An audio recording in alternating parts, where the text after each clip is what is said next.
Bonjour tout le monde. On a aujourd'hui confirmation de la participation de l'ancien premier ministre Jean Chrétien à l'opération Citoyenneté en 1995 qui visait à accélérer le processus de citoyenneté pour voter au référendum de 1995. Dans les 4 semaines précédant le référendum, le Canada a naturalisé 11 500 personnes. Ça représente le quart des naturalisations de l'année, 250 de plus que le mois précédent et 440 de plus que le mois d'octobre 1993. Cette confirmation, on s'en doutait, qui provient d'un ancien ministre de Jean Chrétien, s'ajoute au dossier d'Option Canada quant aux dépenses illégales faites par le camp du non et tend à démontrer la tricherie organisée du camp du non en 1995.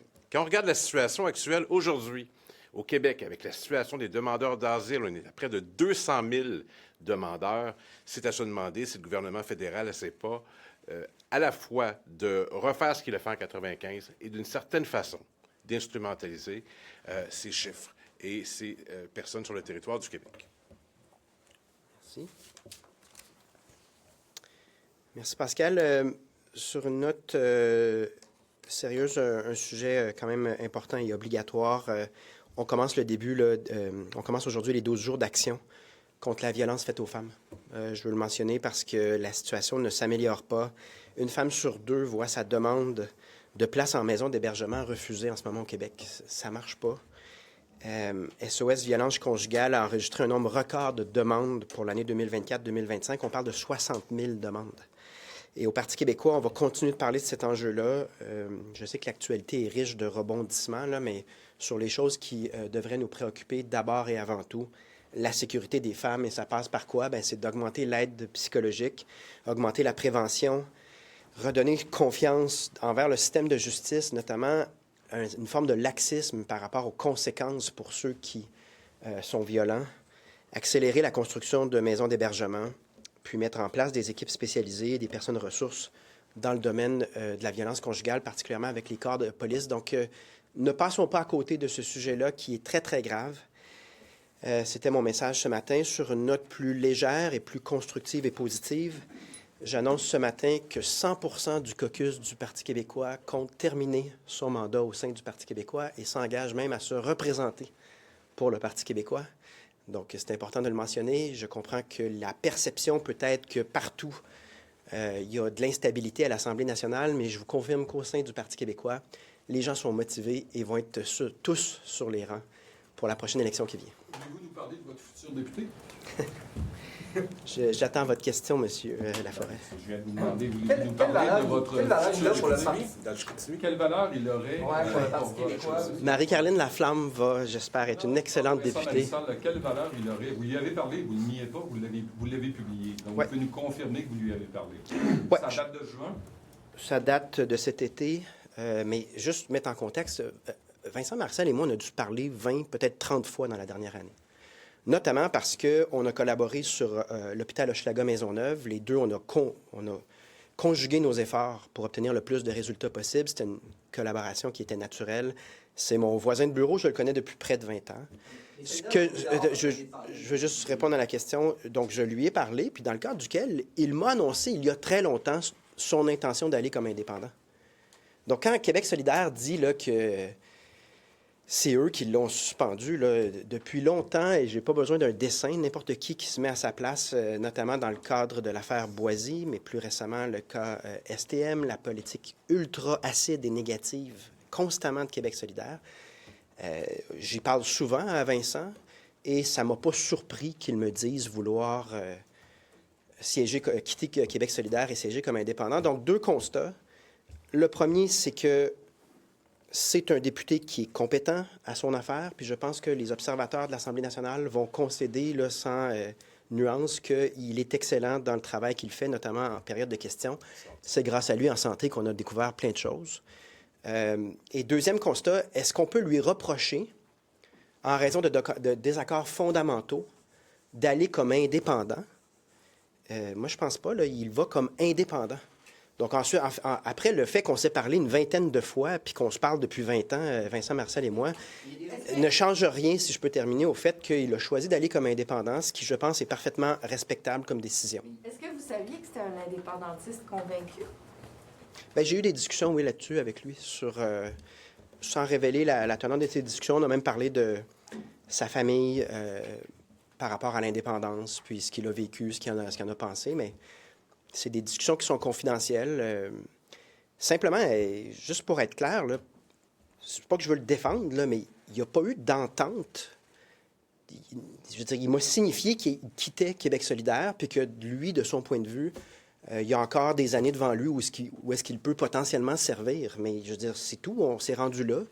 Et je vois rien de répréhensible en quelqu'un qui va comme indépendant vis-à-vis son électorat. C'est la bonne chose à faire. Il va se présenter à l'investiture dans Rosemont. On n'est pas rendu là, donc là, on va laisser un peu la poussière retomber. Je pense qu'il a fait le bon choix d'aller comme indépendant. Ça ne pose pas problème sur le plan éthique. Et les raisons de son départ, dans sa tête, je peux vous témoigner que ça fait longtemps que c'est clair qu'il est très mal à l'aise et inconfortable avec la manière dont QS fait de la politique. Donc, je ne suis pas tombé en bas de ma chaise. Mais depuis quand c'est clair pour vous qu'il va siéger comme indépendant? Oh, ça fait plusieurs semaines. C'est des conversations que je n'ai pas à révéler publiquement, mais ça fait très longtemps. Ça fait très longtemps. M. Paradis a fermé la porte au caquis. M. Paradis. M. BUB a fermé la porte au caquis. Vous avez fermé la porte au caquis. Et Jacques Parizeau a dit que le dernier qui parte laisse la porte ouverte. Est-ce que la porte est ouverte pour Vincent Marissal?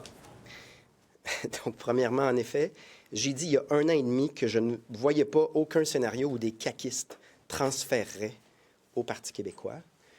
Et ce que je vous dis ce matin, c'est que Vincent Marissal n'a pas transféré au Parti québécois, il va comme indépendant.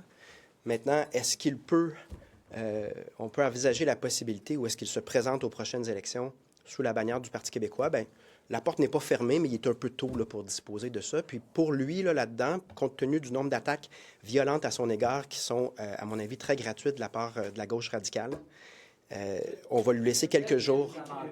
Quelle attaque vous parlez, juste pour être clair, de quelle attaque? Si on regarde sur les médias sociaux, le traitement réservé par Québec solidaire vis-à-vis Vincent Marissal est complètement hors de proportion pour un gars qui s'en va comme indépendant, mais c'est parce qu'il a osé avoir des discussions avec Paul Saint-Pierre Plamondon. Tu sais, à un moment donné, là, c'est complètement... Donc j'essaie juste de finir ma phrase. J'essaie juste de finir ma... Est-ce que je peux faire... Est-ce que je peux finir ma phrase? Donc, je pense qu'on peut lui laisser quelques jours, quelques semaines, là, puis que le rendez-vous dont il est question, c'est-à-dire le rendez-vous électoral de 2026, il est dans plusieurs mois, il y a du temps amplement devant nous. Quels sont les avantages, quels seraient les avantages d'avoir Vincent Marissal dans votre équipe? Bien, c'est-à-dire que je ne veux pas étaler les avantages ou les désavantages, simplement, je veux lui rendre en toute équité que, comme député, il a démontré qu'il fait de l'excellent travail. Puis je vais m'arrêter là, dans le sens où... Si la porte reste ouverte pour 2026, vous devez avoir réfléchi à qu'est-ce qui peut amener à votre parti. Il vient quand même de Québec solidaire. Il est trop tôt pour disposer de ça. Et c'est un rendez-vous électoral en 2026. Il a choisi de siéger comme indépendant et je pense qu'il fait les choses correctement. Et il les aurait faites encore plus correctement si Québec solidaire n'avait pas cherché là, à anticiper son annonce. La laïcité, est-ce que le gouvernement va assez loin? Ce qu'il va proposer là, cette semaine, est-ce que le gouvernement va assez loin selon vous? Bien, je rends complémentaire. Je veux juste y aller sur le principe général du fait qu'on n'a toujours pas vu c'est quoi qu'il y a dans ce projet de loi-là. Évidemment que, attendez-vous à ce que le Parti québécois soit pour des mesures de laïcité. En même temps, on va toujours dans la période qu'on vit avec la CAQ, là, où clairement la CAQ improvise des trucs sans les étudier dans le but de créer des clivages et potentiellement remonter dans les sondages.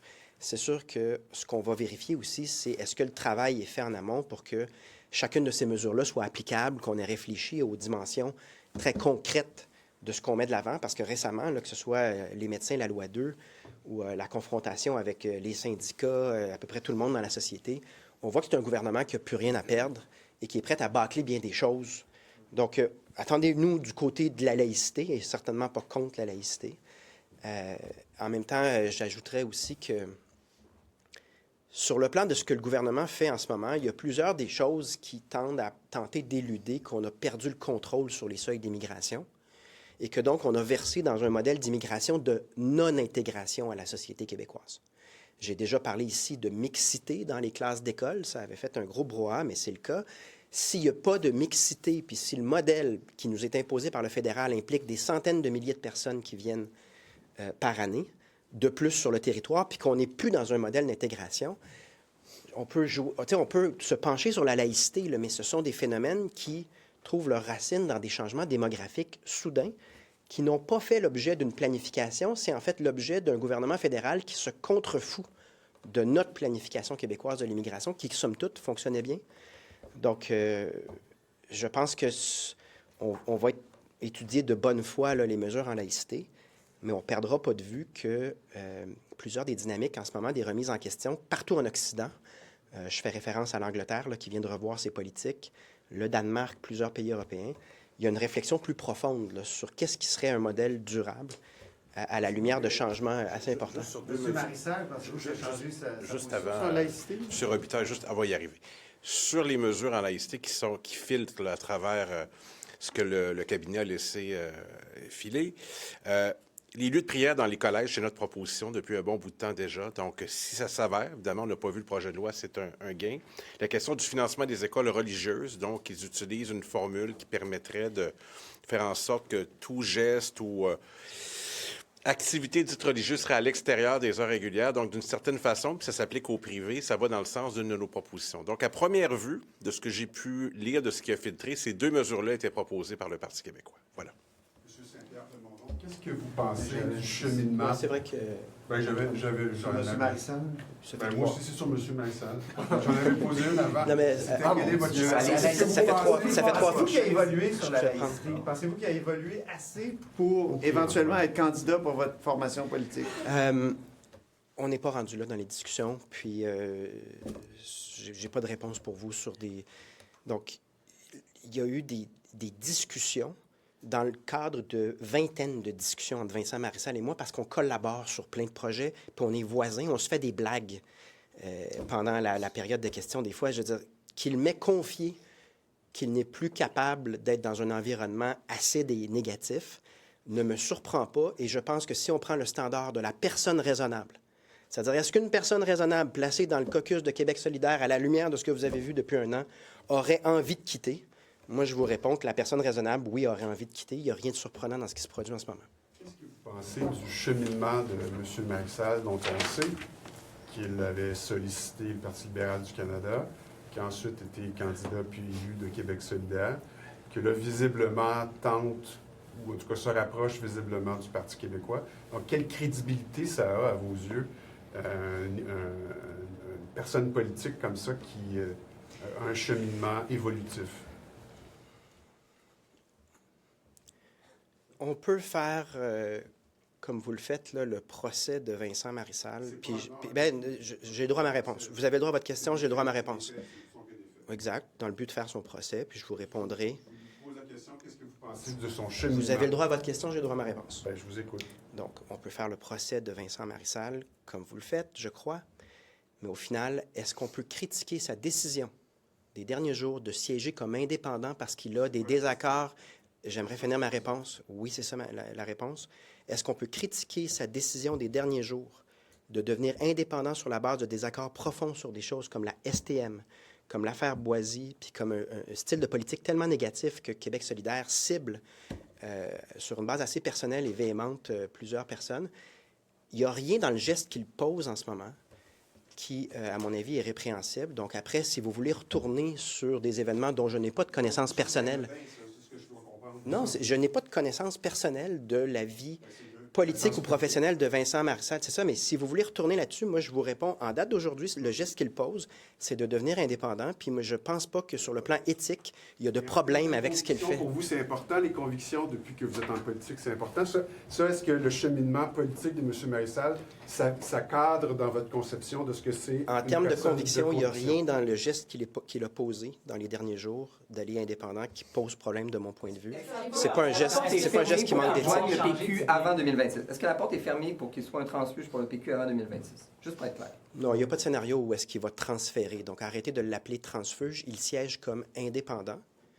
Puis, il a simplement énoncé quelque chose qui, à mon avis, est légitime, à savoir qu'il y a encore il y a de l'expertise, puis il aimerait ça être utile dans la société pour la suite des choses. Si c'est pas plus que ça, c'est là qu'on est rendu, puis voilà.